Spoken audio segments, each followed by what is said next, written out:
Topic है energy stored इन inductor coil.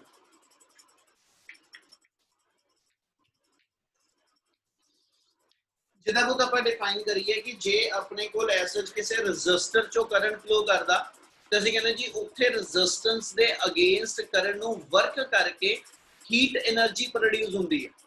मतलब resistor ਚ ਜਿਹੜੀ એનર્ਜੀ ਉਹ ਹੀਟ ਦੀ ਫਾਰਮ ਚ ਆ। ਜੇ ਕਿਸੇ ਕੈਪੈਸਿਟਰ ਚ ਚਾਰਜ ਸਟੋਰ ਕਰਾਵਾਂ ਕਰੰਟ ਦਾ ਫਲੋ ਬਣਾ ਕੇ ਤੇ ਉੱਥੇ એનર્ਜੀ ਇਲੈਕਟ੍ਰੀਕਲ ਫਾਰਮ ਚ ਸਟੋਰ ਆ।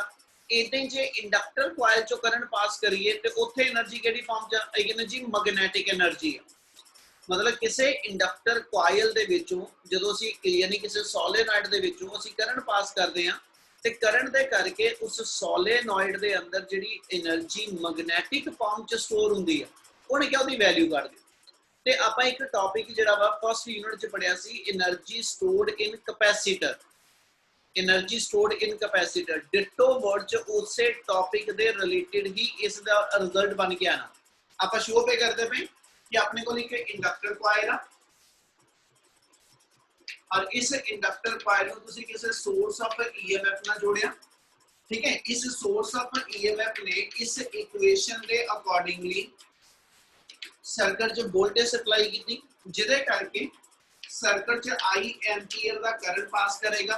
ते जदों इंडक्टर कॉइल चो करंट पास करदा यानी सोलेनॉइड कॉइल चो करंट पास करदा ते we said this coil should behave as a magnet. तो जे कॉइल मैग्नेट बिहेव करती है तो मतलब कॉइल के अंदर मैग्नेटिक फॉर्म च एनर्जी स्टोर हो रही है। ठीक है, इसका मतलब जेडी इलैक्ट्रिकल एनर्जी तुसी सप्लाई करते पे वो इत्थे मेरे को मैग्नेटिक फॉर्म च एनर्जी स्टोर होती जाएगी जिहदे नाल मेरी कॉइल मैग्नेटाइज हो जाती। क्या गल समझ आई? Yes sir. ते जदों कॉइल के अंदर मैग्नेटिक एनर्जी स्टोर हुई है उन्हें कहा जी उसकी वैल्यू कट के दो कितनी आएगी।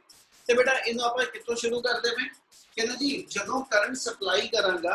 ठीक है, तो आप फैराडे लॉ पढ़े कि कॉइल के अंदर प्रॉपर्टी है कि करंट दे पास होने करके कॉइल के अंदर ईएमएफ इंड्यूस हो जाती है और वो इंड्यूस्ड ईएमएफ करंट दी ग्रोथ नू अपोज करती है। तुसीं ये थ्योरी लिखनी है नाल जदों टॉपिक करोगे तो थ्योरी नाल लिखनी है कि we know that when the current passes through the inductor coil, ठीक है, then EMF will induced in the coil which always oppose the growth of current in inductor coil and due to opposition, ठीक है जी, some work has to be done by the external source. Due to the opposition offered by the induced EMF, some work has to be done by the external source to maintain the growth of current across the coil. क्या सारी statement समझ आई जो दसदा पिया? Yes sir. कोई बाकी जने हैगे कि नहीं हैगे? कोई रिस्पॉन्ड कर लिया करो कि रोज कहना पैंदा बेटा। ਇਹਦਾ ਮਤਲਬ ਜਦੋਂ ਕਰੰਟ ਪਾਸ ਕੀਤਾ ਵਾ ਸੀ ਤੇ ਕਰੰਟ ਦੇ ਕਰਕੇ ਈਐਮਐਫ ਇੰਡਿਊਸ ਹੋਈ ਆ। ਉਸ ਇੰਡਿਊਸਡ ਈਐਮਐਫ ਨੇ ਕਰੰਟ ਦੀ ਗਰੋਥ ਨੂੰ ਅਪੋਜ਼ ਕਰਨਾ। ਇਸ ਐਕਸਟਰਨਲ ਸੋਰਸ ਦੀ ਹੈਲਪ ਨਾਲ ਤੁਸੀਂ ਐਸਾ ਚ ਕਹਿੰਦਾ ਜੀ ਉਸ ਕਰੰਟ ਦੀ ਗਰੋਥ ਨੂੰ ਮੇਨਟੇਨ ਕਰਨ ਲਈ ਕੁਝ ਵਰਕ ਕਰੋਗੇ ਤੇ ਜਿੰਨਾ ਵਰਕ ਕਰੋਗੇ ਕਰੰਟ ਦੀ ਗਰੋਥ ਨੂੰ ਮੇਨਟੇਨ ਕਰਨ ਵਾਸਤੇ है ना वो वर्क मेरा इंडक्टर कॉइल दे अक्रॉस मैग्नेटिक एनर्जी बन के स्टोर होएगा। क्या आ गल समझ लगदी भाई? Yes sir. Yes sir.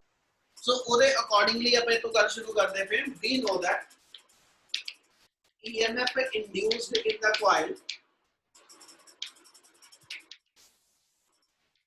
EMF induced in coil is given by, ठीक है, और आप स्मॉल ई ना लिख दे पे इंड्यूस्ड ईएमएफ नु फार्मूला आ जाएगा -L * di/dt और करंट दी स्ट्रेंथ नु मेंटेन करन लई at any instant to maintain growth of current,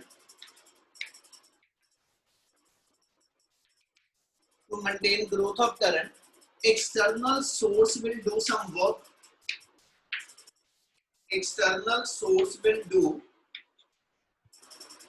some work.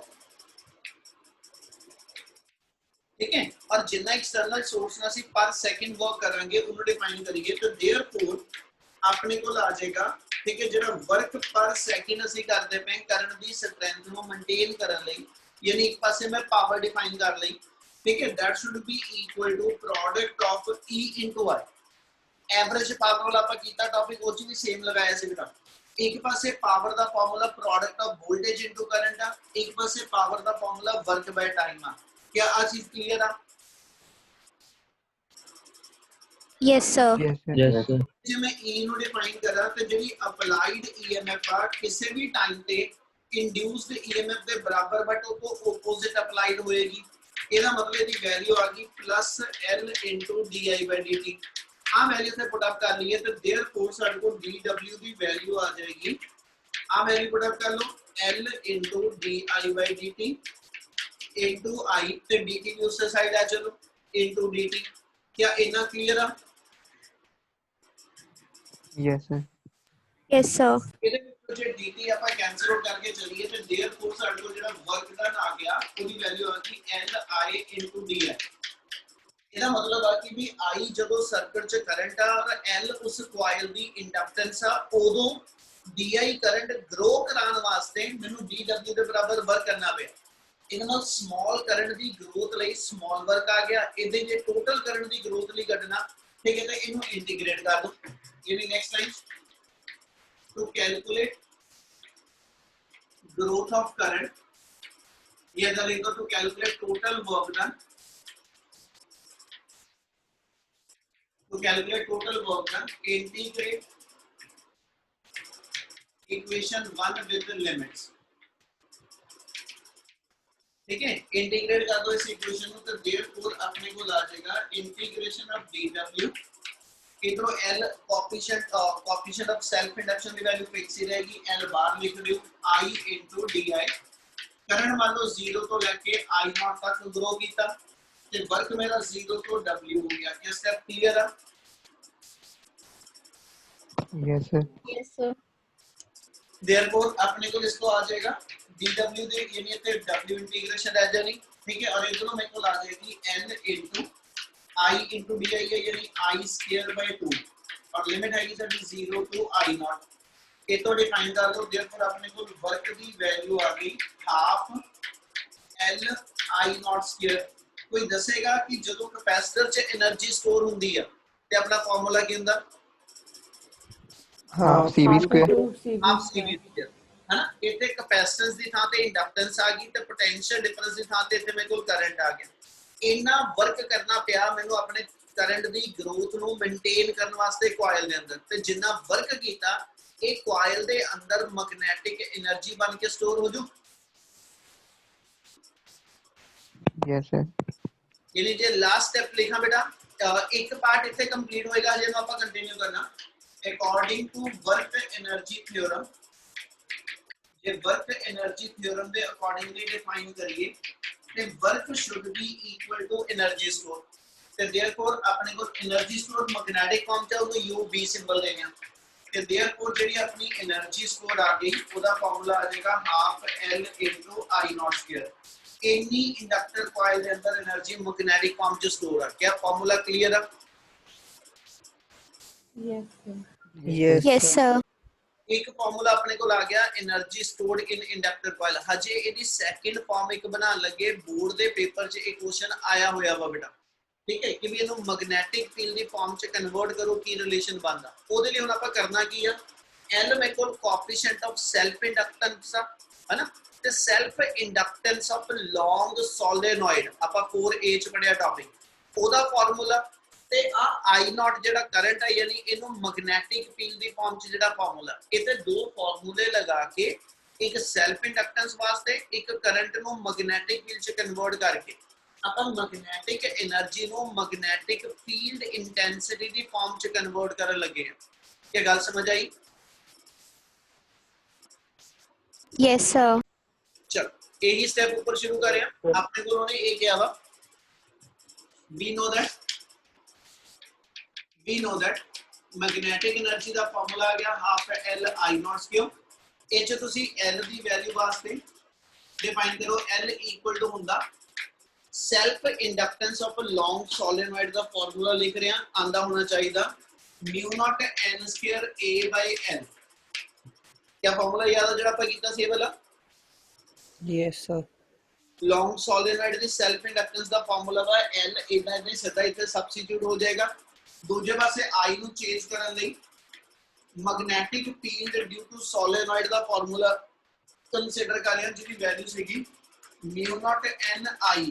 अपना करंट इस वेले I नॉट चलता पे इसलिए इनू I नॉट दी फॉर्म दे दियो, ठीक है। यानी B का फार्मूला आ गया μ0 N I नॉट और इचों I नॉट काट दियो, I नॉट दी वैल्यू आ गई B over μ0 into N। Clear है जी? Yes, sir. Yes, sir. N किदा सिंबल है? Small n। Number of turns Number of turns per unit length. Number of turn per unit length. Capital N किदा symbol है? Total number of Total turns. number of turns. ਤੇ ਦੋਨਾਂ variable ਨੂੰ ਇੱਕੋ ਜਿਹਾ ਕਰਨ ਲੱਗੇ ਇੱਥੇ ਸਮਾਲ n ਨੂੰ ਵੀ ਕੈਪੀਟਲ n ਚ ਚੇਂਜ ਕਰ ਦਿਓ। ਆਪਣਾ ਫਾਰਮੂਲਾ ਬਣ ਜਾਣਾ b L ਓਵਰ μ0 N, ਯਾਨੀ ਨੰਬਰ ਆਫ ਟਰਨਸ ਪਰ ਯੂਨਿਟ ਲੈਂਥ ਡਿਫਾਈਨ ਕਰ ਲਓ। ਆ ਜਿਹੜੀ I ਨੋਟ ਦੀ ਵੈਲਿਊ ਆਊਗੀ ਤੇ ਜਿਹੜੀ L ਦੀ ਵੈਲਿਊ ਦੋਨੋਂ ਪੁੱਟ ਅਪ ਕਰ ਦਿਓ। ਸਾਡਾ ਮੈਗਨੈਟਿਕ એનર્ਜੀ ਦਾ formula in term of magnetic field ਆ ਜਾਏਗਾ। देयरफॉर अपने को मैग्नेटिक एनर्जी का फॉर्मूला आ जाना half L into μ0 N square A by N into I naught the value भर दो B square L square over μ0 square into N square. क्या फॉर्मूला क्लियर है जी? ये जो N स्क्वायर कैंसिल कर लो, L कैंसिल कर लो, एक μ0 कैंसिल कर लो ते अपनी मैग्नेटिक एनर्जी का फॉर्मूला आ जाना half of B square A into L over अपने को आ गया जी μ0। आ magnetic energy in term of magnetic field intensity ठीक है डिफाइंड हो जाएगा। क्या आप फार्मूला क्लियर है? Yes, sir. Yes. ਹੁਣ ਇਹਦੇ ਅਕੋਰਡਿੰਗਲੀ ਚੱਲੀਏ ਤੇ ਆਪਣੇ ਕੋਲ ਰਿਜ਼ਲਟ ਇਹ ਨਿਕਲਿਆ ਕਿ ਜਿਹੜੀ ਮੈਗਨੈਟਿਕ એનર્ਜੀ ਆ it is directly proportional to square of magnetic field ਹੈ ਨਾ। ਯਾਨੀ ਜੇ ਮੈਂ ਗ੍ਰਾਫ ਪਲਾਟ ਕਰਨਾ ਹੋਵੇ मैग्नेटिक एनर्जी वर्सेस कितना जी मैग्नेटिक फील्ड ते पैराबोलिक ग्राफ बन जू। Yes, sir. Yes, sir. दूसरी चीज ਆਪਾਂ ऐसा सेम बच्चे ਆਪਾਂ ਇਦਾਂ ਹੀ ਰਿਲੇਸ਼ਨ ਉੱਥੇ ਕੀਤਾ ਹੋਇਆ ਕੈਪੈਸਿਟਰ ਦੇ ਅਕ੍ਰੋਸ ਇਲੈਕਟ੍ਰੀਕਲ એનર્ਜੀ ਦਾ ਤਾਂ એનર્ਜੀ ਸਟੋਰਡ ਇਨ ਕੈਪੈਸਿਟਰ ਤੇ ਦੂਜੀ ਟਰਮ ਉੱਥੇ ਕੀਤੀ ਸੀ એનર્ਜੀ ਡੈਂਸਿਟੀ। ਸੇਮ ਹੁਣ ਵੀ ਵਰਡ ਲੈ ਰਹੇ ਨਾਓ ਜੇ ਮੈਗਨੈਟਿਕ એનર્ਜੀ ਡੈਂਸਿਟੀ ਡਿਫਾਈਨ ਕਰੀਏ ਉਹਦਾ ਸਿੰਬਲ स्मॉल u ਰੱਖ ਲਿਓ। Magnetic energy density is given by energy density का फॉर्मूला आ जाना अपने को amount of energy per unit volume of the solenoid. Solenoid दे हर टर्न सर्कुलर आ ते L एदी लेंथ गिवन आ यानी एरिया इनटू लेंथ वॉल्यूम आजू। Yes. Yes, sir. Yes. ਇਹਦਾ ਮਤਲਬ ਆਪਣਾ ਫਾਰਮੂਲਾ ਬਣ ਗਿਆ ਮੈਗਨੈਟਿਕ એનર્ਜੀ ਪਰ ਯੂਨਿਟ ਵੋਲਿਊਮ ਤੇ ਆ ਮੈਗਨੈਟਿਕ એનર્ਜੀ ਦੀ ਵੈਲਿਊ ਬਣੀ ਪਈ ਆ ਪਰ ਯੂਨਿਟ ਵੋਲਿਊਮ ਕਰਾਂ ਤੇ Al ਕੈਨਸਲ ਹੋ ਜਾਣਾ ਤੇ देयरफॉर ਇੱਥੇ ਵੈਲਿਊ ਭਰ ਦੋ B square Al over 2 μ0 into Al ਤੇ ਆ Al ਕੈਨਸਲ ਹੋ ਕਰਕੇ ਆਪਣੀ ਮੈਗਨੈਟਿਕ એનર્ਜੀ ਡੈਂਸਿਟੀ ਦੀ ਵੈਲਿਊ ਆ ਗਈ B ਸਕੁਅਰ ਬਾਈ 2 μ0। हम इक्वल ऐसा चिकना जी फार्मूला बन जाएगा मैग्नेटिक एनर्जी डेंसिटी का। क्या फार्मूला क्लियर है? Yes, sir. सेम ਇਹਦੇ ਕੋਰਸਪੋंडिंग ਅਸੀਂ ਇਲੈਕਟ੍ਰਿਕ એનર્ਜੀ ਡੈਂਸਿਟੀ ਦਾ ਫਾਰਮੂਲਾ ਵੀ ਬਣਾਇਆ ਸੀਗਾ ਠੀਕ ਹੈ ਔਰ ਉਹ ਸੀਗਾ ਮੇਰੇ ਕੋਲ એનર્ਜੀ ਡੈਂਸਿਟੀ ਇਲੈਕਟ੍ਰੀਕਲ ਫਾਰਮ ਚ ਲਿਖੀਏ half epsilon not into E square ठीक है। इतने एप्सिलॉन नॉट आ इतने एप्सिलॉन नॉट की थां ते 1 पे μ0 आ जाना उते square of electric field intensity या इतने square of magnetic field intensity आ जाओ। क्या आ दोनों कंपैरेटिव आपस क्लियर है? Yes, sir. Yes, sir. ਜਦੋਂ ਆਪਾਂ 5th ਯੂਨਿਟ ਪੜਨਾ ਵਾ ਇਲੈਕਟ੍ਰੋਮੈਗਨੈਟਿਕ ਵੇਵਸ ਵਾਲਾ ਉੱਥੇ ਇਹ ਦੋਨੋਂ ਫਾਰਮੂਲੇ ਦੀ ਲੋੜ ਵੀ ਪੈਣੀ ਹੈ। ਉੱਥੋਂ ਨੇ ਕਿਸੇ ਪ੍ਰਾਪਰਟੀ 'ਚ ਦੋਨੋਂ ਵੈਲਿਊਜ਼ ਯੂਜ਼ ਕਰਨੀਆਂ ਵਾ ਇਸ ਲਈ ਫਾਰਮੂਲੇ ਯਾਦ ਵੀ ਰੱਖਿਓ। क्या इतना क्लियर है पहलो? Yes, sir. Energy Yes, stored sir. इन इंडक्टर कॉइल ठीक है जी। ਉਹਦਾ ਪਹਿਲਾ ਫਾਰਮੂਲਾ ਆ ਬਣ ਗਿਆ ਆਪਣੇ ਕੋਲ half L I naught square.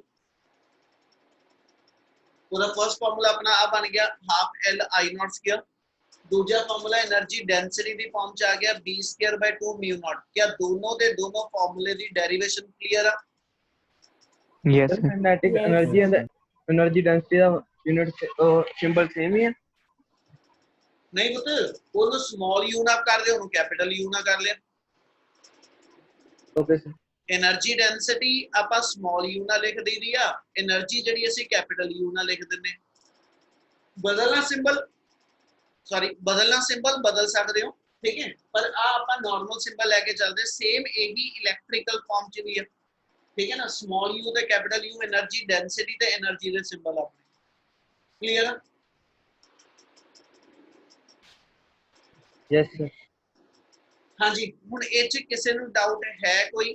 ਆਵਾਜ਼ ਤੇ ਵੀਡੀਓ ਦੋਨੋਂ ਕਲੀਅਰ ਹੈ ਸਾਰਿਆਂ ਨੂੰ? Yes, sir. Yes sir. Yes, sir. ਚਲ ਅਭਿਨਵ ਨੇ ਪਾਇਆ ਸੀ ਮੈਸੇਜ ਕਿ ਵੀਡੀਓ ਨਹੀਂ। ਹਾਂਜੀ ਉਹ ਇਹ ਚ ਕੋਈ ਡਾਊਟ ਇੱਕ ਵਾਰੀ ਬੋਲ ਦਿਓ, ਜੇ ਇਹ ਕਲੀਅਰ ਹੈ ਤਾਂ ਮੈਂ ਇਹਦੀ ਫੋਟੋ ਕਲਿੱਕ ਕਰਦਾ ਤੇ ਅਗਲਾ ਟਾਪਿਕ ਸ਼ੁਰੂ ਕਰੀਏ।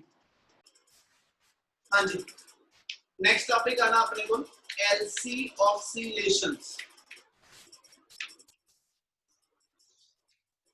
LC ऑसिलेशंस शुरू करें। सिंपल ऑसिलेटर ते ऑसिलेटर ना मैं गल जोड़न लग्या +1 +1 ਦਾ ਲਾਸਟ ਯੂਨਿਟ ਸੀਗਾ ऑसिलेशन एंड वेव्स। ਉਹ ਚ ਅਸੀਂ ਕਹਿੰਦੇ ਸੀਗੇ ਕਿ ਕੋਈ ਵੀ ਮੇਰੇ ਕੋਲ ਐਸਐਚ ਮਕੈਨੀਕਲ ऑसिलेटर ਹੋਵੇ। ਮਕੈਨੀਕਲ ऑसिलेटर ਦਾ ਮਤਲਬ ਕੀ ਹੋਇਆ? ਇੱਕ ਸਪਰਿੰਗ ਹੈਗਾ, ਉਹਨੂੰ ਮੈਂ ਖਿੱਚ ਕੇ ਛੱਡਦਾ, ਉਹ ਵਾਈਬ੍ਰੇਟ ਕਰਦਾ ਪਿਆ। ਪੈਂਡਲਮ ऑसिलेट करदा ਪਿਆ। ਇੱਕ ਪਾਣੀ ਦੇ ਟੱਬ ਦੇ ਵਿੱਚ ਮੈਂ ਇੱਕ ਮੱਗ ਨੂੰ ਐਸਐਚ ਪ੍ਰੈਸ ਕਰਕੇ ਹੱਥ ਚੁੱਕ ਲਵਾਂ, ਉਹ ਵਾਈਬ੍ਰੇਟ ਕਰਦਾ ਪਿਆ। ਇਹ ਸਾਰੇ ਦੇ ਸਾਰੇ ਡਿਵਾਈਸਿਸ ਨੂੰ ਅਸੀਂ ਨਾਮ ਦੇਣਾ ਹੋਵੇ ਤਾਂ ਅਸੀਂ ऑसिलेटर ਕਹਿੰਦੇ। ਕੀ ਗੱਲ ਸਮਝ ਆਈ? Yes sir. Yes, sir. ਚਲੋ ਤੇ ਜੇ ਬੇਟਾ Yes, ਅਸੀਂ ਸਾਰੇ ਦੇ ਸਾਰੇ ऑसिलेटर ਕਹਿੰਦੇ ਆ, ਹਨਾ, ਕੋਈ ਵੀ ऑसिलेटर ਹੋਵੇ ਇਹਨਾਂ ਨੂੰ ਅਸੀਂ ਨਾਮ ਦੇਣਾ ਤਾਂ ਅਸੀਂ ਇਹਨਾਂ ਨੂੰ ਕਹਿੰਦੇ ਇਹ ਮਕੈਨੀਕਲ ऑसिलेटर ਆ। ਮਕੈਨੀਕਲ એનર્ਜੀ ਜਿਹੜੀ ਆ ਤੁਸੀਂ ਉਸ ਬਾਡੀ ਨੂੰ ਸਪਲਾਈ ਕਰਕੇ ਉਹਨਾਂ ਵਾਈਬ੍ਰੇਸ਼ਨ ਜਾਂ ऑसिलेशन ਬਣਾਉਣੇ ਪਏ। ਫਿਰ ਅਸੀਂ ਉੱਥੇ ਕੈਲਕੂਲੇਟ ਕਰਦੇ ਹੁੰਦੇ ਸੀਗੇ +1 ਦੇ ਅੰਦਰ ਹੀ ਉਹਨਾਂ ऑसिलेटर ਜਿਹੜੇ ਹੈਗੇ ਨੇ ਉਹਨਾਂ ਦੇ ऑसिलेट ਕਰਨ ਦਾ ਟਾਈਮ ਪੀਰੀਅਡ, ਉਹਦੀ ਫ੍ਰੀਕੁਐਂਸੀ ਕੱਢਦੇ ਸੀਗੇ, ਠੀਕ ਹੈ। ਉਹਤੇ ਫ੍ਰੀਕੁਐਂਸੀ ਦਾ ਅਸੀਂ ਫਾਰਮੂਲਾ ਲਗਾ ਕੇ, ਠੀਕ ਹੈ, ਉਹਦੇ ਵਿੱਚ ਇਹ ਟਾਈਮ ਪੀਰੀਅਡ ਦਾ ਫਾਰਮੂਲਾ ਲਗਾ ਕੇ 2π ਟਾਈਮਸ ਦਾ root of displacement by acceleration ਅਸੀਂ ਉਹਦੀ ਫ੍ਰੀਕੁਐਂਸੀ ਤੇ ਟਾਈਮ ਪੀਰੀਅਡ ਕੱਢਦੇ ਸੀਗੇ, ਠੀਕ ਆ। ਇਸੇ ਵੇ ਨਾ ਜਿੱਦਾਂ ਅਸੀਂ ਐਸਐਚ ਮਕੈਨੀਕਲ ऑसिलेटर ਦੀ ਹੈਲਪ ਨਾਲ ਮਕੈਨੀਕਲ ऑसिलेशन ਜਨਰੇਟ ਕਰਦੇ ਹਾਂ, ਇਦਾਂ ਹੀ ਇਲੈਕਟ੍ਰੀਕਲ ऑसिलेटर ਦੀ ਹੈਲਪ ਨਾਲ ਅਸੀਂ ਇਲੈਕਟ੍ਰੀਕਲ ऑसिलेशन ਜਨਰੇਟ ਕਰਦੇ ਹਾਂ। ਕੀ ਵਰਡ ਸਮਝ ਆਇਆ? Yes, sir. Yes sir. ਉਹ ਤੇ ਰਿਸਪੌਂਡ ਜ਼ਰੂਰ ਕਰਿਆ ਕਰੋ, ਠੀਕ ਹੈ। ਤੁਹਾਡੇ ਰਿਸਪੌਂਡ ਦੇ ਬੇਸ ਦੇ ਉੱਤੇ ਹੀ ਸਾਨੂੰ ਮਤਲਬ ਪੜ੍ਹਾਉਣ 'ਚ ਆਪਣੇ ਆਪ 'ਚ ਤਸੱਲੀ ਹੁੰਦੀ ਹੈ, ਠੀਕ ਹੈ ਜੀ। ਇਲੈਕਟ੍ਰੀਕਲ ऑसिलेटर ਜਿਹੜਾ ਹੋਏਗਾ, ਠੀਕ ਹੈ, ਉਹਦੇ 'ਚ ਅਸੀਂ ਕਹਿੰਦੇ ਕਿ ਵੀ ਐਸਐਚ ਡਿਵਾਈਸ ਵਿਚ ਇਜ਼ ਯੂਜ਼ਡ ਟੂ ਪ੍ਰੋਡਿਊਸ ਦਾ ਕਹਿੰਦਾ ਜੀ oscillation of a desirable frequency. ਮੈਂ ਇੱਕ ਸਿੰਪਲੈਸਟ ਐਗਜ਼ਾਮਪਲ ਦਿੰਦਾ। ਆਪਣੇ ਜਿਹੜੀ ਡੋਮੈਸਟਿਕ ਸਪਲਾਈ ਆਉਂਦੀ ਆ, ਅਸੀਂ ਕਹਿੰਦੇ 220 ਵੋਲਟ ਤੇ ਆ ਤੇ 50 ਹਰਟਜ਼ ਉਹਦੀ ਫ੍ਰੀਕੁਐਂਸੀ ਆ। ਤੇ ਜੇ 50 ਹਰਟਜ਼ ਵਾਲੇ ਮੈਂ ਵਰਡ ਨੂੰ ਚੁੱਕ ਲਵਾਂ ਤੇ ਅਸੀਂ ਮਤਲਬ ਕੀ ਦੱਸਦੇ ਕਿ ਵੀ ਇਸ ਵੇ ਨਾ ਸਾਡੇ ਕੋਲ ਐਸਐਚ ਇੱਕ ਸੈਕਿੰਡ ਦੇ ਅੰਦਰ ਆ ऑसिलेशन ਜਨਰੇਟ ਹੋ ਰਹੀਆਂ। ਯਾਨੀ ਜੇ 50 ਹਰਟਜ਼ ਦਾ ਕਹਿ ਰਹੇ ਹੋ ਤੇ ਬੱਚੇ 50 ਹਰਟਜ਼ ਦਾ ਮਤਲਬ ਇਹ ਹੋ ਗਿਆ 50 ऑसिलेशन ਇੱਕ ਸੈਕਿੰਡ ਚ ਪ੍ਰੋਡਿਊਸ ਹੁੰਦੀਆਂ ਪਈਆਂ। ਗੱਲ ਸਮਝ ਆਈ? Yes, sir. Yes sir. Base ਸਮਝਿਓ ਟੌਪਿਕ ਦਾ ਬੇਸ ਕੀ ਆ, ਆਪਾਂ ਕਰਨਾ ਕੀ ਇਹਦੇ ਅੰਦਰ, ਫਿਰ ਆਪਾਂ ਟੌਪਿਕ ਸ਼ੁਰੂ ਕਰਾਂਗੇ। ਇਹਦਾ ਮਤਲਬ ਹੋ ਗਿਆ ਇਸ ਵੇ ਨਾ ਤੁਹਾਡੇ ਕੋਲ ਐਸਾ ਤੁਸੀਂ ਕਹਿੰਦੇ ਕਿ ਵੀ ਜਿਹੜੀਆਂ 50 ਹਰਟਜ਼ ਦਾ ਮਤਲਬ ਇਹ ਹੋ ਗਿਆ ਇਦਾਂ ਦੀਆਂ 50 ऑसिलेशन ਇੱਕ ਸੈਕਿੰਡ ਚ ਜਨਰੇਟ ਕਰਦਾ ਉਹ ਡਿਵਾਈਸ। ਕਿਹੜਾ ਡਿਵਾਈਸ? ਉਸ ਡਿਵਾਈਸ ਨੂੰ ਅਸੀਂ ਨਾਮ ਦਿੰਦੇ ऑसिलेटर। ਯਾਨੀ ਜਿਹੜੀ ਸਾਡੀ ਏਸੀ ਸਪਲਾਈ ਆਂਦੀ ਆ, ਉਹ ਏਸੀ ਸਪਲਾਈ ਨੂੰ ਪ੍ਰੋਡਿਊਸ ਕਰਨ ਵਾਲਾ ਜਿਹੜਾ ਡਿਵਾਈਸ ਆ ਉਹ ਮੇਰਾ ਇਲੈਕਟ੍ਰਿਕ ऑसिलेटर ਹੈ। ਮੈਂ ਅਜੇ LC ਵਰਡ ਅੱਗੇ ਨਹੀਂ ਲਾਇਆ, ਉਹ ਮੇਰਾ ਇਲੈਕਟ੍ਰਿਕ ऑसिलेटर ਆ। ਇਲੈਕਟ੍ਰੀਕਲ ऑसिलेटर अपनी डिजायरेबल फ्रीक्वेंसी ਦੀਆਂ ऑसिलेशन प्रोड्यूस ਕਰਦਾ। ਆਪਣੇ ਕੋਲ 3rd ਯੂਨਿਟ ਦੇ ਅੰਦਰ ਇੱਕ ਟੌਪਿਕ ਸੀਗਾ ਜਿਹੜਾ ਹੁਣ ਡਿਲੀਟ ਹੋ ਗਿਆ, ਸਾਈਕਲੋਟ੍ਰੋਨ। ਸਾਈਕਲੋਟ੍ਰੋਨ ਵਾਲੇ ਟੌਪਿਕ ਦੇ ਅੰਦਰ ਅਸੀਂ ਕੀ ਕਹਿੰਦੇ ਆ, ਉਹਦੇ ਚ ਅਸੀਂ ਐਸਐਚ ਇੰਟਰ ਕਰਕੇ ਕੁਝ ਆਏਗਾ, ਜਸਟ ਉਹਦੇ ਵਿੱਚੋਂ ਕੁਝ ਪਾਰਟ ਦੱਸਣ ਲੱਗਿਆ। ਕੁਝ ਇਦਾਂ ਸਾਡੀਆਂ 2D ਸ਼ੇਪ ਚ ਨਾ ਹੌਲੋ ਚੈਂਬਰ ਹੁੰਦੇ ਆ, 2D ਸ਼ੇਪ ਚ ਹੌਲੋ ਚੈਂਬਰ ਹੁੰਦੇ। ਇਹਨੂੰ ਅਸੀਂ ਕੀ ਉੱਥੇ ਲਿਖਦੇ ਆ ਕਿ ਇਹਨੂੰ ਇੱਕ ਹਾਈ ਫ੍ਰੀਕੁਐਂਸੀ ऑसिलेटर ਨਾਲ ਅਟੈਚ ਕਰ ਦਿਓ। ਉੱਥੇ ਅਸੀਂ ਲਿਖਿਆ ਹੋਇਆ HF ऑसिलेटर। HF ऑसिलेटर ਦਾ ਮਤਲਬ ਹੈ ਇੱਕ ਹਾਈ ਫ੍ਰੀਕੁਐਂਸੀ ਦਾ ऑसिलेटर ਲੈਂਦਾ ਜਿਹਦੀ frequency 10 raised to power 7 hertz ਆ। ਮਤਲਬ ਇੱਕ ਸੈਕਿੰਡ ਦੇ ਅੰਦਰ 1 ਕਰੋੜ ਵਾਰੀ, ਇੱਕ ਸੈਕਿੰਡ ਦੇ ਅੰਦਰ 1 ਕਰੋੜ ਵਾਰੀ ਉਹਦੀ ਪੋਜ਼ਿਟਿਵ ਨੈਗੇਟਿਵ ਇਹਦਾ ਜੀ ऑसिलेशन ਬਣਨੀ। ठीक है, ਇਹਦਾ ਮਤਲਬ ਹੋ ਗਿਆ ਇਹਦੇ ਦੋ ਡੀ ਚੈਂਬਰ ਦੇ ਅਕ੍ਰੋਸ ਅਸੀਂ ਕੀ ਕਰਨੇ, ਇੱਕ ਪਾਸੇ ਪੋਜ਼ਿਟਿਵ ਫਿਰ ਇਹ ਨੈਗੇਟਿਵ, ਫਿਰ ਇਹ ਪੋਜ਼ਿਟਿਵ ਆ ਨੈਗੇਟਿਵ, ਇਹਨੇ ਕੰਟੀਨਿਊਸਲੀ ਪੋਲੈਰਿਟੀ, ਠੀਕ ਹੈ, ਤੇ ਉਹਦੀ ਵੈਲਿਊ ਲਗਾਤਾਰ ਮੇਰੇ ਕੋ ਚੇਂਜ ਹੁੰਦੀ ਇੱਕ ਸੈਕਿੰਡ ਚ 1 ਕਰੋੜ ਵਾਰੀ, है ना। 10 raised to power 7 ਨੂੰ ਜੇ ਮੈਂ ਬਣਾਵਾਂ ਤਾਂ 1 ਕਰੋੜ ਬਣ ਗਿਆ। ਇਹਦੇ ਨਾਲ ਇੰਨੀ ਹਾਈ ਫ੍ਰੀਕੁਐਂਸੀ ਦਾ ਐਸ ਸੱਚ ऑसिलेशन ਪ੍ਰੋਡਿਊਸ ਕਰਨ ਵਾਲਾ ਜਿਹੜਾ ਡਿਵਾਈਸ ਆ, ਅਸੀਂ ਉਸ ਡਿਵਾਈਸ ਨੂੰ ਕਹਿੰਦੇ ਉਹ ऑसिलेटर। ਹੁਣ ਜੇ ऑसिलेटर ਬਣਾਉਣ ਲੱਗੇ ਅਸੀਂ ਇੰਡਕਟਰ ਤੇ ਕੈਪੈਸੀਟਰ ਦਾ ਯੂਜ਼ ਕਰੀਏ, ऑसिलेटर ਬਣਾਉਣ ਲੱਗੇ ਅਸੀਂ ਇੰਡਕਟਰ ਤੇ ਕੈਪੈਸੀਟਰ ਦਾ ਯੂਜ਼ ਕਰੀਏ, ਫਿਰ ਅਸੀਂ ਉਸ ਡਿਵਾਈਸ ਨੂੰ ਨਾਮ ਦਿੰਦੇ LC ऑसिलेटर। ਤੇ ਜਿਹੜੀਆਂ ਉਹ ਵੇਵਸ ऑसिलेशन ਪ੍ਰੋਡਿਊਸ ਕਰੇਗਾ they are called as the LC oscillation. क्या टॉपिक ਦਾ ਹੈਡਿੰਗ ਸਮਝ ਆਇਆ? Yes, sir. ਕਿਸੇ ਨੂੰ ਹੈਡਿੰਗ टॉपिक है कि या क्या इतनी चीज पहले समझ लगी? सर लास्ट लाइन दोबारा बता देते, लास्ट में क्या कहा था इस पर? की कह रहे हैं सर लास्ट में क्या कहा था वो नहीं पता चला। कि लास्ट में ये क्या वा नहीं पुत मर्सी हर वेले फ्रीक्वेंसी 50 हर्ट्ज नहीं हैगी, ਉਹ ਡਿਪੈਂਡ ਕਰਦਾ ਕਿ ਤੁਸੀਂ ਉਹਦਾ ਯੂਜ਼ ਕਿੱਥੇ ਲੈਣੇ ਪਏ। ਆਪਣੀ ਜਿਹੜੀ ਘਰਾਂ ਦੀ ਡੋਮੈਸਟਿਕ ਸਪਲਾਈ ਆ ਉਹ ਅਸੀਂ ਐਸ ਸੱਚ 220 ਵੋਲਟ ਦਾ ਪੋਟੈਂਸ਼ੀਅਲ ਡਿਫਰੈਂਸ 50 ਹਰਟਜ਼ ਦੀ ਫ੍ਰੀਕੁਐਂਸੀ ਤੇ ਸੈਂਡ ਕਰਦੇ ਹਾਂ, ਠੀਕ ਹੈ। ਉਹ 50 ਹਰਟਜ਼ ਆ, ਠੀਕ ਹੈ ਜੀ, ਮੇਰੇ ਕੋਲ ਜਾਂ ਐਸ ਸੱਚ 40 ਹਰਟਜ਼ ਆ ਜਾਂ ਮੇਰੇ ਕੋਲ 60 ਹਰਟਜ਼ ਆ, ਠੀਕ ਹੈ। ਇਹ ਅਸੀਂ ਐਸ ਸੱਚ ਉਹਨੂੰ ਐਸ ਸੱਚ ਡਿਫਰੈਂਟ ਵੇ ਨਾਲ ਡਿਸਾਈਡ ਕਰਦੇ ਹਾਂ, ਪਰ ਆਪਣੀ ਨਾਰਮਲ ਜਿਹੜੀ ਡੋਮੈਸਟਿਕ ਸਪਲਾਈ ਆ ਉਹ 50 ਹਰਟਜ਼ ਦੀ ਫ੍ਰੀਕੁਐਂਸੀ ਦੇ ਉੱਤੇ ਆਉਂਦੀ ਹੈ। क्लियर है? Yes, sir.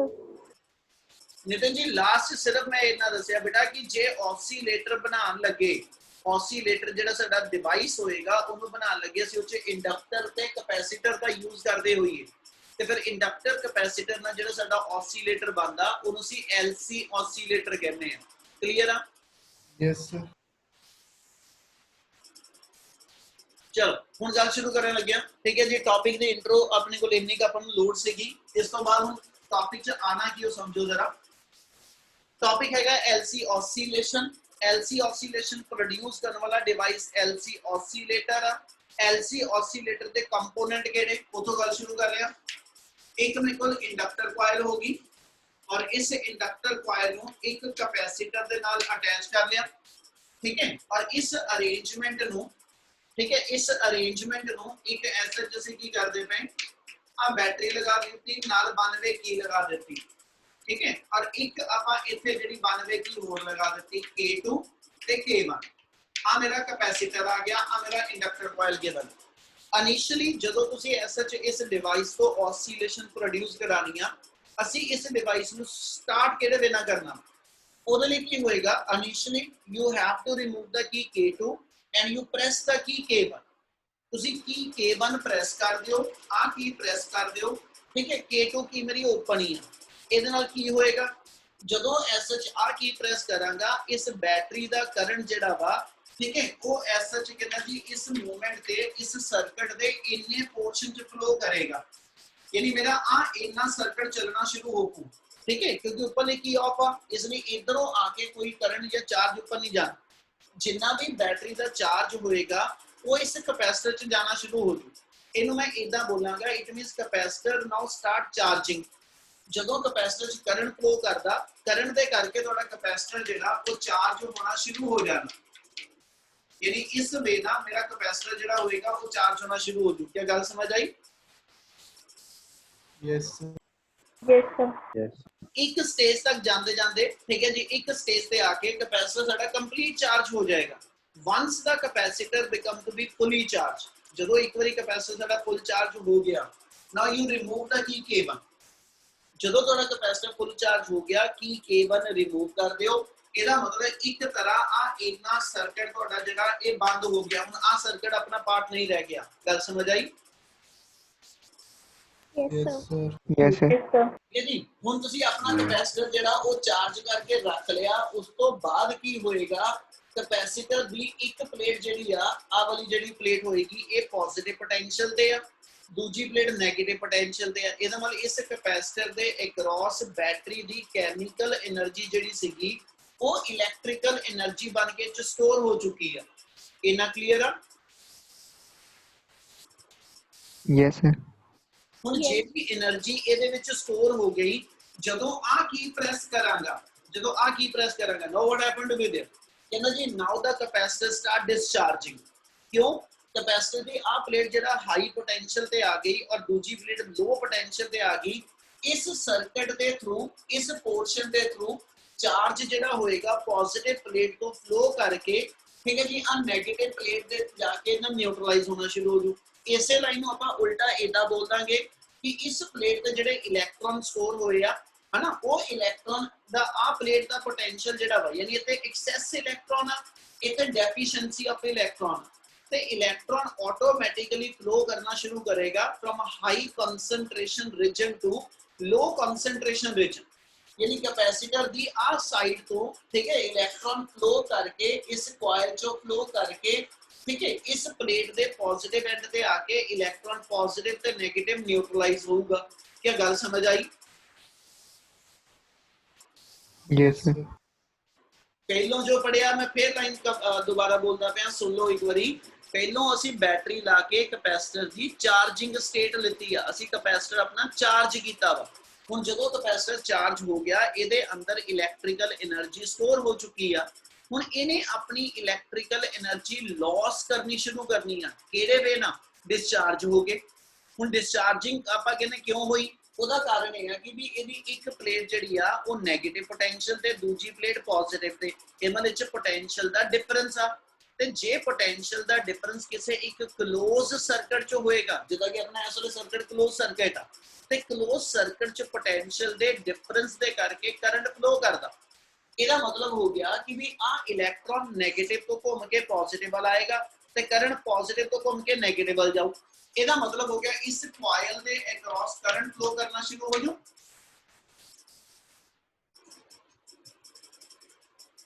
इन्नी गल कैपेसिटर दे अक्रॉस मेरे को जेड़ा वा वो करंट फ्लो करना, कैपेसिटर तो डिस्चार्जिंग हुंदे हुंदे मेरे को इंडक्टर कॉइल से करंट फ्लो करना शुरू हो जू। Yes, sir. Yes, sir. Inductor coil से करंट फ्लो करेगा ते कॉइल मैग्नेटाइज होनी शुरू हो जू। ठीक है, ਇਹਦਾ मतलब ये हो गया कॉइल से करंट दे पास होने करके कॉइल दे अंदर मैग्नेटिक फील्ड बनना शुरू हो जू। मैग्नेटिक फील्ड बनना शुरू हो जू ते ਇਹਦਾ मतलब ਚ मैग्नेटिक फ्लक्स चेंज हो। मैग्नेटिक फ्लक्स चेंज होएगी ते च ईएमएफ इंड्यूस हो। उस इंड्यूस्ड ईएमएफ करके इंड्यूस करंट आउ और उस इंड्यूस्ड करंट ने ਤੁਹਾਡੀ ਆ ਕਰंट ਦੀ ग्रोथ ਜਿਹੜੀ ਆ ਇਸ ਦੇ डिस्चार्जिंग करके ਹਨਾ ਉਹਨੇ ਇਹਦੇ ਅੰਦਰੋਂ ਇੰਡਿਊਸ ਕਰਨੇ ग्रोथ ਨੂੰ ਅਪੋਜ਼ ਕਰਨਾ ਤੇ ਉਸ opposition ਦੇ ਅਗੇਂਸਟ ਬੈਟਰੀ ਆ ਜਿਹੜਾ ਮੇਰਾ ਕੈਪੈਸਿਟਰ ਹੈ ਇੱਕ ਤਰ੍ਹਾਂ ਬੈਟਰੀ ਦਾ ਕੰਮ ਕਰਦਾ ਪਿਆ। ਇਹਨੇ ਬੈਕ ਐਂਡ ਤੋਂ ਉਸ ਕਰੰਟ ਦੀ ਗਰੋਥ ਨੂੰ ਮੇਨਟੇਨ ਕਰਕੇ ਰੱਖਣਾ। ਇਹਦਾ ਮਤਲਬ ਇਹ ਹੋ ਗਿਆ ਕਿ ਇਹਦੇ ਅਕ੍ਰੋਸ ਜਿਹੜੀ ਆ ਹਨਾ ਇਹਦੇ ਅਕ੍ਰੋਸ ਤੇ ਜਿਹੜੀ એનર્ਜੀ ਮੇਰੀ ਇਲੈਕਟ੍ਰੀਕਲ ਫਾਰਮ ਚ ਸਟੋਰ ਆ ਉਹਨੂੰ ਮੈਨੂੰ ਵਰਤਣਾ ਪੈ ਗਿਆ। ਉਸ ਇਲੈਕਟ੍ਰੀਕਲ એનર્ਜੀ ਨੂੰ ਮੈਨੂੰ ਯੂਜ਼ ਕਰਨਾ ਪੈ ਗਿਆ ਸਰਕਟ ਦੇ ਅੰਦਰ ਕਰੰਟ ਦੀ ਗਰੋਥ ਨੂੰ ਮੇਨਟੇਨ ਕਰਨ ਲਈ। ਤੇ ਜਦੋਂ ਮੈਂ ਐਸਾ ਚੀਜ਼ ਤੇ ਅੰਦਰੋਂ ਇਲੈਕਟ੍ਰੀਕਲ એનર્ਜੀ ਨੂੰ ਯੂਜ਼ ਕਰਕੇ ਕਰੰਟ ਦੀ ਗਰੋਥ ਨੂੰ ਮੇਨਟੇਨ ਕੀਤਾ ਤੇ ਮੇਰੀ ਉਹ ਇਲੈਕਟ੍ਰੀਕਲ એનર્ਜੀ ਇਸ ਇੰਡਕਟਰ ਕੋਇਲ ਦੇ ਅਕ੍ਰੋਸ ਮੈਗਨੈਟਿਕ એનર્ਜੀ ਬਣ ਕੇ ਸਟੋਰ ਹੋਣੀ ਸ਼ੁਰੂ ਹੋ ਜੂ। Yes, sir. Yes, line repeat ਕਰ ਰਿਹਾ, ਫੇਰ ਆ ਲਾਈਨ ਰਿਪੀਟ ਕਰ ਰਿਹਾ, ਦੁਬਾਰਾ ਸੁਣੋ। ਆਪਾਂ ਇਹ ਕਿਹਾ ਕਿ ਕੈਪੈਸਿਟਰ ਚ ਇਸ ਮੂਵਮੈਂਟ ਤੇ ਜਿਹੜੀ એનર્ਜੀ ਨਾ ਉਹ ਇਲੈਕਟ੍ਰੀਕਲ ਫਾਰਮ ਚ ਆ। ਇਹਨੂੰ ਜਦੋਂ ਬੁੱਕ ਚੋਂ ਦੇਖੋਗੇ ਨਾ ਤੇ ਬੁੱਕ ਦੇ ਅੰਦਰ ਉਹਨੇ ਇਹਦੇ ਕੋਰਸਪੋਂਡਿੰਗ 8 ਡਾਇਗਰਾਮ ਦਿੱਤੀਆਂ ਹੋਈਆਂ। ਉਹਨਾਂ ਚ ਕੀ ਹੈਗਾ, ਫਸਟ ਡਾਇਗਰਾਮ ਦੇ ਅੰਦਰ ਅਸੀਂ ਇਦਾਂ ਦਿਖਾ ਦਿੰਦੇ ਕਿ ਆ ਇੱਕ ਇੰਡਕਟਰ ਕੋਇਲ ਆ, ਇੱਥੇ ਮੇਰੇ ਕੋਲ ਇੱਕ ਕੈਪੈਸਿਟਰ ਆ ਗਿਆ। ਠੀਕ ਹੈ, ਲੌਜੀਕਲੀ ਤੇ ਸਿੰਬੋਲਿਕਲੀ ਕੀ ਦੱਸਿਆ ਉਹਨੇ, ਮੰਨ ਲਓ ਆ ਪਲੇਟ ਦੀ ਜਿਹੜੀ ਪੋਜ਼ਿਟਿਵਲੀ ਚਾਰਜ ਦਿਖਾਤੀ, ਆ ਪਲੇਟ ਦੀ ਨੈਗੇਟਿਵ ਹੋ ਗਈ। ਇਹਦਾ ਮਤਲਬ ਆ ਉਹਨੇ ਇੱਥੇ ਚਾਰ ਇਦਾਂ ਐਰੋ ਪਾ ਦਿੱਤੇ। ਇਹਦਾ ਮਤਲਬ ਹੈ ਕੈਪੈਸਿਟਰ ਤੁਹਾਡਾ ਕੰਪਲੀਟ ਚਾਰਜ ਦਿਖਾਤਾ ਔਰ ਕੈਪੈਸਿਟਰ ਦੇ ਅਕ੍ਰੋਸ ਇਸ ਵੇਲੇ ਜਿਹੜੀ એનર્ਜੀ ਆ ਉਹ ਇਲੈਕਟ੍ਰੀਕਲ ਫਾਰਮ ਚ ਆ। ਉਹਨਾਂ ਨੇ ਕੀ ਕੀਤਾ, ਥੱਲੇ ਦੋ ਬਾਰ ਗ੍ਰਾਫ ਦਿਖਾਏ ਆ। ਇੱਕ ਬਾਰ ਗ੍ਰਾਫ ਦੇ ਅੰਦਰ ਉਹਨੇ ਕੀ ਦਿਖਾਤਾ ਕਿ ਇਲੈਕਟ੍ਰੀਕਲ એનર્ਜੀ ਦਾ ਬਾਰ ਗ੍ਰਾਫ ਜਿਹੜਾ ਵਾ UE ਹਨਾ ਇਹਦੀ ਮੈਕਸਿਮਮ ਵੈਲਿਊ ਆ ਤੇ ਮੈਗਨੈਟਿਕ એનર્ਜੀ ਦੀ ਇਸ ਵੇਲੇ ਜਿਹੜੀ એનર્ਜੀ ਆ ਉਹ 0 ਦੇ ਬਰਾਬਰ ਆ ਕਲੀਅਰ ਆ Yes, sir. ਇਹ ਉਹ ਸਟੇਜ ਆ ਜਦੋਂ ਤੁਸੀਂ ਐਸਐਚ ਹਜੇ ਇਧਰੋਂ ਕੀ ਰਿਮੂਵ ਕੀਤੀ ਆ ਠੀਕ ਹੈ ਔਰ ਆ ਕੀ ਹਜੇ ਅਸੀਂ ਰਿਮੂਵ ਨਹੀਂ ਕੀਤੀ ਹੈ ਨਾ ਸੌਰੀ ਆ ਕੀ ਆਪਾਂ ਪ੍ਰੈਸ ਨਹੀਂ ਕੀਤੀ ਉਦੋਂ ਸਾਰੀ એનર્ਜੀ ਕੈਪੈਸਿਟਰ ਦੇ ਅਕ੍ਰੋਸ ਇਲੈਕਟ੍ਰੀਕਲ ਪਹੁੰਚਾ ਉਸ ਤੋਂ ਬਾਅਦ ਹੁਣ ਜਦੋਂ ਮੈਂ ਐਸਐਚ ਕੀ ਪ੍ਰੈਸ ਕਰ ਦਿੱਤੀ ਕੈਪੈਸਿਟਰ ਦਾ ਚਾਰਜ ਸਰਕਟ 'ਚ ਫਲੋ ਕਰਨਾ ਸ਼ੁਰੂ ਹੋ ਗਿਆ ਇਹਦਾ ਮਤਲਬ ਇੱਥੇ ਕਰੰਟ ਦੀ ਗਰੋਥ ਨੂੰ ਮੇਨਟੇਨ ਕਰਨ ਵਾਸਤੇ ਠੀਕ ਹੈ ਕੈਪੈਸਿਟਰ ਆਪਣੀ ਇਲੈਕਟ੍ਰੀਕਲ એનર્ਜੀ ਲਾਸ ਕਰੀ ਜਾ ਰਿਹਾ ਜਿਹੜੀ ਇੰਡਕਟਰ ਕੋਇਲ ਦੇ ਅਕ੍ਰੋਸ ਮੈਗਨੈਟਿਕ એનર્ਜੀ ਬਣੀ ਜਾਂਦੀ ਉਹਨੇ ਇਹਨੂੰ ਸਿੰਬੋਲਿਕਲੀ ਇਦਾਂ ਦਿਖਾ ਦਿੱਤਾ ਉਹਨੇ ਇਹਨੂੰ ਆਹੀ ਚੀਜ਼ ਨੂੰ ਸੈਕਿੰਡ ਫਿਗਰ ਦੇ ਅੰਦਰ ਇਦਾਂ ਦਿਖਾ ਦਿੱਤਾ ਕੈਪੈਸਿਟਰ ਦੇ ਅਕ੍ਰੋਸ ਦੋ ਐਰੋ ਦਿਖਾ ਦਿਓ ਕੈਪੈਸਿਟਰ ਦੇ ਅਕ੍ਰੋਸ ਦੋ ਐਰੋ ਦਿਖਾ ਦਿਓ ਦੋ ਪੋਜ਼ਿਟਿਵ ਚਾਰਜ ਦਿਖਾ ਦਿਓ ਔਰ ਇੱਥੇ ਦੋ ਮੈਗਨੈਟਿਕ ਫੀਲਡ ਲਾਈਨਾਂ ਦਿਖਾ ਦਿਓ ਇਹਦਾ ਮਤਲਬ ਹੋ ਗਿਆ ਕਿ ਤੁਹਾਡੇ ਕੋਲ ਐਸਐਚ ਜਿਹੜੀ એનર્ਜੀ ਆ ਉਹ ਪਾਰਸ਼ੀਅਲ ਇਲੈਕਟ੍ਰੀਕਲ ਫਾਰਮ ਚ ਤੇ ਪਾਰਸ਼ੀਅਲ એનર્ਜੀ ਮੇਰੀ ਮੈਗਨੈਟਿਕ ਫਾਰਮ ਚ ਆ ਗਈ ਤੇ ਇਦਾਂ ਹੀ ਬਾਰ ਗ੍ਰਾਫ ਨੂੰ ਥੱਲੇ ਦਿਖਾਈਏ ਤੇ ਹਾਫ ਬਾਰ ਗ੍ਰਾਫ ਦਿਖਾ ਦਿਓ ਇਲੈਕਟ੍ਰੀਕਲ ਦਾ ਤੇ ਹਾਫ ਬਾਰ ਗ੍ਰਾਫ ਮੇਰਾ ਮੈਗਨੈਟਿਕ ਦਾ ਯਾਨੀ એનર્ਜੀ ਮੇਰੀ ਐਸਐਚ ਇਲੈਕਟ੍ਰੀਕਲ ਫਾਰਮ ਤੋਂ ਮੈਗਨੈਟਿਕ ਫਾਰਮ ਚ ਕਨਵਰਟ ਹੁੰਦੀ ਪਈ ਗੱਲ ਸਮਝ ਲੱਗੀ Yes, sir. Yes, sir. ਇਸ ਤੋਂ ਬਾਅਦ ਕੀ ਹੋਣਾ ਹੁਣ ਜਦੋਂ ਆ ਮੇਰੇ ਕੋਲ ਐਸਐਚ ਕੈਪੈਸਿਟਰ ਦਾ ਡਿਸਚਾਰਜਿੰਗ ਪ੍ਰੋਸੈਸ ਕੰਟੀਨਿਊ ਰਹੇਗਾ ਇੱਕ ਸਟੇਜ ਤੇ ਆ ਕੇ ਕੈਪੈਸਿਟਰ ਕੰਪਲੀਟ ਡਿਸਚਾਰਜ ਹੋ ਜਾਏਗਾ ਔਰ ਇਸ ਕੋਇਲ ਦੇ ਕ੍ਰਾਸ ਉਦੋਂ ਤੱਕ ਕਰੰਟ ਜਿਹੜਾ ਮੈਕਸਿਮਮ ਆ ਜਾਏਗਾ ਹੁਣ ਗੱਲ ਧਿਆਨ ਨਾਲ ਸੁਣਿਓ ਇੱਕ ਮਾਈਨਸ ਸਾਈਨ ਐਕਸਪਲੇਨ ਕਰਨਾ ਜਿਹਦੀ ਲੋੜ ਅੱਗੇ ਆ ਜਦੋਂ ਇਥੋਂ ਚਾਰਜ 0 ਸੀਗਾ ਹਨਾ ਜਦੋਂ ਚਾਰਜ 0 ਸੀਗਾ ਜਦੋਂ ਚਾਰਜ ਮੈਕਸਿਮਮ ਸੀਗਾ ਆਪਾਂ ਸਟਾਰਟ ਤੋਂ ਲੈਨੇ ਜਦੋਂ ਚਾਰਜ ਇਹ ਮੈਕਸਿਮਮ ਆ ਤੇ ਇਸ ਵਾਇਰ ਚ ਕਰੰਟ 0 ਆ ਅਜੇ ਕਰੰਟ ਫਲੋ ਨਹੀਂ ਹੋਇਆ ਸੀ ਜਦੋਂ ਇਹਦਾ ਚਾਰਜ ਡਿਕਰੀਜ਼ ਹੋਣਾ ਸ਼ੁਰੂ ਹੋ ਗਿਆ ਕੈਪੈਸਿਟਰ ਦੀ ਪਲੇਟ ਚ ਇੱਥੇ ਕਰੰਟ ਦੀ ਸਟਰੈਂਥ ਇਨਕਰੀਜ਼ ਹੋਣੀ ਸ਼ੁਰੂ ਹੋ ਗਈ ਜਦੋਂ ਕੈਪੈਸਿਟਰ ਮੇਰਾ ਫੁੱਲੀ ਡਿਸਚਾਰਜ ਹੋ ਗਿਆ ਚਾਰਜ ਖਤਮ ਹੋ ਗਿਆ ਤੇ ਇੱਥੋਂ ਦੀ ਫਲੋ ਕਰਨ ਵਾਲਾ ਕਰੰਟ ਉਦੋਂ ਤੱਕ ਆਪਣਾ ਮੈਕਸਿਮਮ ਲੈਵਲ ਅਚੀਵ ਕਰੂ Yes, sir. Yes, sir. ਇਹ ਚੀਜ਼ ਨੂੰ ਜਦੋਂ ਆਪਾਂ ਮੈਥਮੈਟਿਕਲੀ ਯੂਜ਼ ਕਰਾਂਗੇ ਨਾ ਅੱਗੇ ਲੋੜ ਪੈਣੀ ਆਪਾਂ ਨੂੰ ਨਾਰਮਲੀ I = dq/dt ਲਿਖੀਦਾ ਪਰ ਆਪਣਾ ਇਸ ਕੇਸ ਚ I = -dq/dt ਹੈ ਤੇ ਮਾਈਨਸ ਦਾ ਕਾਰਨ ਇਹ ਆ ਕਿ ਟਾਈਮ ਦੇ ਇਨਕਰੀਜ਼ ਕਰਦੇ ਕਰਦੇ ਚਾਰਜ ਦੀ ਅਮਾਉਂਟ ਡਿਕਰੀਜ਼ ਕਰਦੀ ਜਾਏਗੀ ਤੇ ਕਰੰਟ ਦੀ ਅਮਾਉਂਟ ਇਨਕਰੀਜ਼ ਆ ਯਾਨੀ ਆ ਤੇ ਆ ਦੋ ਟਰਮ ਇੱਕ ਦੂਜੇ ਦੇ ਰੈਸਿਪਰੋਕਲ ਵੇਰੀ ਕਰਦੇ ਪਏ ਆ ਇੰਨੀ ਗੱਲ ਸਮਝ ਲੱਗੀ Yes, sir. कैसे वेरी करना ठीक है ਹੁਣ ਇਸੇ ਨੂੰ ਲੈ ਕੇ ਜੇ ਆਪਾਂ ਇਹਦੀ ਅਗਲੀ ਨੈਕਸਟ ਫਿਗਰ ਵਿੱਚ ਕੀ ਦਿਖਾ ਦਾਂਗੇ ਜਦੋਂ ਕੈਪੈਸਿਟਰ ਕੰਪਲੀਟ ਡਿਸਚਾਰਜ ਹੋ ਗਿਆ ਇਹਦਾ ਮਤਲਬ ਇਹਦੇ ਅਕ੍ਰੋਸ ਇਲੈਕਟ੍ਰੀਕਲ એનર્ਜੀ ਟੋਟਲ ਖਤਮ ਹੋ ਗਈ ਸਾਰੀ એનર્ਜੀ ਮੇਰੇ ਕੋਲ ਇਸ ਕੋਇਲ ਦੇ ਅਕ੍ਰੋਸ ਮੈਗਨੈਟਿਕ ਆ ਜੂ ਯਾਨੀ ਜੇ ਥਰਡ ਫਿਗਰ ਬਣਾਵਾਂ ਤੇ ਥਰਡ ਫਿਗਰ ਦੇ ਅੰਦਰ ਤੁਸੀਂ ਆ ਦਿਖਾ ਸਕਦੇ ਹੋ सर्किट होई आ ਇਹਦੇ ਅਕ੍ਰੋਸ ਹੁਣ ਕੋਈ એનર્ਜੀ ਨਹੀਂ ਇਹਦਾ ਮਤਲਬ ਇੱਥੇ ਬਾਰ ਗ੍ਰਾਫ 0 ਲਾਈਨ ਦਾ ਹੋ ਗਿਆ ਔਰ ਇਹਦੇ ਅਕ੍ਰੋਸ એનર્ਜੀ ਮੇਰੀ ਜਿਹੜੀ ਆ ਉਹ ਮੈਕਸਿਮਮ ਆ ਗਈ ਇਸੇ ਵੇ ਨਾ ਆਪਾਂ ਇੱਥੇ ਜਿਹੜੇ ਚਾਰ ਆ ਐਰੋ ਇਸ ਵੇ ਨਾ ਆ ਦਿਖਾ ਦੋ ਮੈਗਨੈਟਿਕ ਫੈਕਟਰ ਇਹਦਾ ਮਤਲਬ ਸਾਰੇ ਦੀ ਸਾਰੀ એનર્ਜੀ ਮੇਰੀ ਮੈਗਨੈਟਿਕ ਬਣ ਚੁੱਕੀ ਆ ਇਲੈਕਟ੍ਰੀਕਲ એનર્ਜੀ ਮੇਰੀ ਇਸ ਵੇਲੇ 0 ਹੋ ਕੀ ਗੱਲ ਕਲੀਅਰ ਆ Yes, sir. Yes, sir. Yes, sir. ਹੁਣ ਜਦੋਂ ਥਰਡ ਸਟੇਜ ਆਈ ਜਦੋਂ ਐਸਐਚ ਮੇਰੇ ਕੋਲ ਆ ਸਟੇਜ ਆਈ ਹੁਣ ਇੱਥੇ ਤੱਕ ਕੀ ਸੀਗਾ ਕਰੰਟ ਦੀ ਗਰੋਥ ਨੂੰ ਅਪੋਜ਼ ਕਰਨ ਵਾਸਤੇ ਠੀਕ ਹੈ ਇਹਦੇ ਅੰਦਰ ਈਐਮਐਫ ਇੰਡਿਊਸ ਹੋਈ ਸੀ ਇੰਡਿਊਸ ਕਰੰਟ ਸੀਗਾ ਹੁਣ ਜਦੋਂ ਕੈਪੈਸਿਟਰ ਕੰਪਲੀਟ ਡਿਸਚਾਰਜ ਹੋ ਗਿਆ ਠੀਕ ਹੈ ਜਦੋਂ ਕੈਪੈਸਿਟਰ ਕੰਪਲੀਟ ਇੱਕ ਸੈਕਿੰਡ ਹੋਲਡ ਕਰੀ ਇਹਨਾਂ ਨਾਲ ਜਦੋਂ ਕੈਪੈਸਿਟਰ ਦੇ ਕ੍ਰਾਸ ਤੁਹਾਡੇ ਕੋਲ ਐਸਐਚ ਸਾਰਾ ਚਾਰਜ ਕੰਪਲੀਟ ਡਿਸਚਾਰਜ ਹੋ ਗਿਆ ਤੇ ਉਸ ਮੂਮੈਂਟ ਤੇ ਕਰੰਟ ਮੇਰਾ ਮੈਕਸਿਮਮ ਹੋ ਗਿਆ ਤੇ ਜੇ ਕਰੰਟ ਮੈਕਸਿਮਮ ਹੋ ਗਿਆ ਤੇ ਇਸ ਕੋਇਲ ਦੇ ਕ੍ਰਾਸ ਮੈਗਨੈਟਿਕ ਫੀਲਡ ਵੀ ਮੈਕਸਿਮਮ ਹੋ ਗਿਆ ਤੇ ਜੇ ਮੈਗਨੈਟਿਕ ਫੀਲਡ ਮੈਕਸਿਮਮ ਹੋ ਗਿਆ ਤੇ ਫਲਕਸ ਦੀ ਚੇਂਜ ਮੇਰੇ ਕੋਲ 0 ਹੋ ਗਈ ਫਲਕਸ ਮੈਕਸਿਮਮ ਪਹੁੰਚ ਗਈ ਔਰ ਕਿਸੇ ਵੀ ਚੀਜ਼ ਦੀ ਮੈਕਸਿਮਮ ਵੈਲਿਊ ਹਮੇਸ਼ਾ ਕਾਂਸਟੈਂਟ ਆ ਤੇ EMF ਇੰਡਿਊਸ ਹੁੰਦੀ ਕਿਹਦੇ ਕਰਕੇ -d∅/dt ਤੇ ਜੇ φ ਦੀ ਵੈਲਿਊ ਮੇਰੀ ਮੈਕਸਿਮਮ ਹੋ ਗਈ ਹੈ ਨਾ ਜਦੋਂ ਕਰੰਟ ਮੈਕਸਿਮਮ ਹੋ ਗਿਆ ਫਲਕਸ ਮੈਕਸਿਮਮ ਹੋ ਗਈ फ्लक्स मैक्सिमम दे करके ईएमएफ इंड्यूस होनी बंद हो गई। ਇਹਦਾ ਮਤਲਬ ਇਸ ਮੂਵਮੈਂਟ ਤੇ ਇਸ ਕੋਇਲ 'ਚ ਕੋਈ ਈਐਮਐਫ ਇੰਡਿਊਸ ਨਹੀਂ ਹੋ ਰਹੀ। ਜਦੋਂ ਈਐਮਐਫ ਇੰਡਿਊਸ ਹੋਣੀ ਬੰਦ ਹੋ ਗਈ ਤੇ ਜਿਹੜੀ magnetic flux linked with the coil ਆ ਹਨਾ ਉਹ ਕੋਲੈਪਸ ਕਰਨੀ ਸ਼ੁਰੂ ਹੋ ਜੂ। ਹੁਣ ਇੱਥੋਂ ਰਿਵਰਸ ਸ਼ੁਰੂ ਹੋਣ ਲੱਗਿਆ। ਇੱਥੇ ਤੱਕ ਜੋ ਪਹਿਲਾਂ ਪੜਦੇ ਸੀ ਕਰੰਟ ਦੀ ਗਰੋਥ ਹੋ ਰਹੀ ਸੀ, ਕਰੰਟ ਦੀ ਗਰੋਥ ਕਰਕੇ ਕੋਇਲ ਦੇ ਕ੍ਰੋਸ ਮੈਗਨੈਟਿਕ ਫੀਲਡ ਵੱਧ ਰਿਹਾ ਸੀਗਾ। ਹੁਣ ਮੈਗਨੈਟਿਕ ਫੀਲਡ ਆਪਣੇ ਮੈਕਸਿਮਮ ਲੈਵਲ ਨੂੰ ਅਚੀਵ ਕਰ ਗਿਆ और जो मैग्नेटिक फील्ड मैक्सिमम हो गया तो फिर फर्दर फ्लक्स की चेंज होनी बंद हो गई। तो जो फ्लक्स की चेंज होनी बंद हो गई असं कहने ईएमएफ इंड्यूस होनी बंद हो गई। ठीक है जी, जो ये स्टेज आएगी उस तो बाद की हो हुण कैपेसिटर मेरा कंप्लीट डिस्चार्ज हो चुका। इस वे कैपेसिटर के क्रॉस कोई इलैक्ट्रिकल एनर्जी नहीं रहेगी, सारी एनर्जी साडी इलैक्ट्रिकल तो मैग्नेटिक च कन्वर्ट हो चुकी है। ਹੁਣ ਇਸ ਸਟੇਜ ਤੇ ਆ ਕੇ ਕੈਪੈਸਿਟਰ ਇੰਡਕਟਰ ਕੋਇਲ ਦੇ ਅਕ੍ਰੋਸ ਮੈਗਨੈਟਿਕ ਫੀਲਡ ਜਿਹੜਾ ਕਿ ਮੈਕਸਿਮਮ ਤੇ ਪਹੁੰਚ ਗਿਆ ਸੀਗਾ। ਠੀਕ ਹੈ, ਕਰੰਟ ਦੀ ਗਰੋਥ ਕਰਕੇ ਹੁਣ ਉਹ ਕੋਲੈਪਸ ਕਰਨਾ ਸ਼ੁਰੂ ਕਰੇਗਾ, ਮਤਲਬ ਡਿਕਰੀਜ਼ ਕਰਨਾ ਸ਼ੁਰੂ ਕਰੇਗਾ। ਤੇ ਜਦੋਂ ਮੈਗਨੈਟਿਕ ਫੀਲਡ ਕੋਲੈਪਸ ਕਰਨਾ ਸ਼ੁਰੂ ਕਰੇਗਾ, ਡਿਕਰੀਜ਼ ਕਰਨਾ ਸ਼ੁਰੂ ਕਰੇਗਾ, ਅਗੇਨ ਈਐਮਐਫ ਵਿਲ ਇੰਡਿਊਸ। ਠੀਕ ਹੈ, ਜਦੋਂ ਦੁਬਾਰਾ ਹੁਣ ਈਐਮਐਫ ਫੇਰ ਇੰਡਿਊਸ ਹੋਏਗੀ, what it will do now, this induced EMF again will produce the current across the circuit. Now this induced EMF will again produce the current across the circuit which will recharge the capacitor but should be in opposite direction.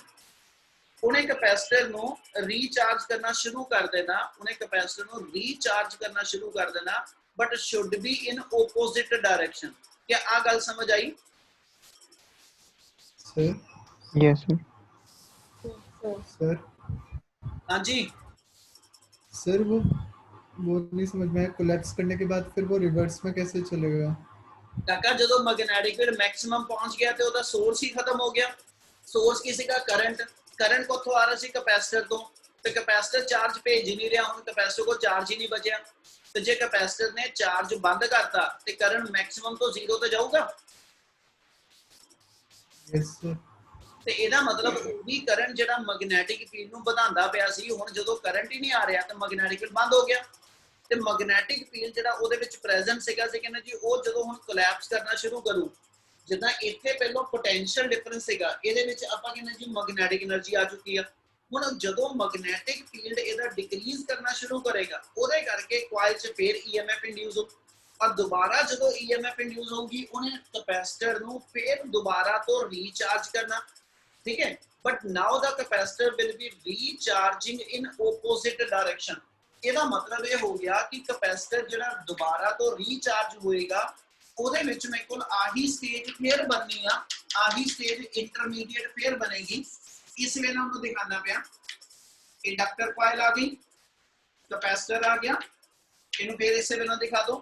ठीक है, ਇਹਦੇ ਵਿੱਚ SH ਕੁਝ energy ਜਿਹੜੀ ਆ ਉਹ ਅਸੀਂ ਦਿਖਾ ਦਾਂਗੇ ਮੈਗਨੈਟਿਕ ਰਹੇਗੀ ਤੇ ਕੈਪੈਸਿਟਰ ਦੇ ਅਕ੍ਰੋਸ ਮੇਰੇ ਕੋਲ ਜਿਹੜੀ એનર્ਜੀ ਆ ਉਹ ਐਸਐਚ ਇਲੈਕਟ੍ਰੀਕਲ ਫਾਰਮ 'ਚ ਫੇਰ ਆ ਗਈ। ਇਹਦਾ ਮਤਲਬ એનર્ਜੀ ਦੁਬਾਰਾ ਤੋਂ ਰੀਅਪੀਅਰ ਹੋਣੀ ਸ਼ੁਰੂ ਹੋ ਜੂ। Yes sir. ਤੇ ਜੇ ਸੌਰੀ ਐਰੋ ਪੁੱਟੇ ਬਾਅਦ ਤੇ एनर्जी क्योंकि electric field the direction positive to negative इसलिए ऊपर ਨੂੰ ਐਰੋ ਆਣਾ। ਇਹਦਾ ਮਤਲਬ ਹੋ ਗਿਆ એનર્ਜੀ ਫੇਰ ਦੁਬਾਰਾ ਤੋਂ ਮੇਰੀ ਐਸਐਚ ਇਲੈਕਟ੍ਰੀਕਲ ਫਾਰਮ 'ਚ ਆਣੀ ਸ਼ੁਰੂ ਹੋ ਜੂ और this process will continue till the capacitor become to be fully charged। ਇਹਦੇ ਨਾਲ ਨੈਕਸਟ ਸਟੇਜ ਤੱਕ ਆਂਦੇ ਆਂਦੇ ਆ ਸਾਰੇ ਦੀ ਸਾਰੀ ਮੈਗਨੈਟਿਕ એનર્ਜੀ ਲਾਸ ਹੋਈ ਜਾਣੀ ਆ। ਪਰ ਮੈਗਨੈਟਿਕ એનર્ਜੀ ਲਾਸ ਹੋ ਕੇ ਇਹਦੇ ਅਕ੍ਰੋਸ ਮੇਰੀ ਸਾਰੀ એનર્ਜੀ ਜਿਹੜੀ ਆ ਉਹ ਇਲੈਕਟ੍ਰੀਕਲ ਫਾਰਮ 'ਚ ਫੇਰ ਆ ਜੂ, ਯਾਨੀ ਕੈਪੈਸਿਟਰ ਮੇਰਾ ਫੇਰ ਰੀਚਾਰਜ ਹੋ ਜਾਏਗਾ। But now the capacitor recharge in opposite direction. Yes, sir.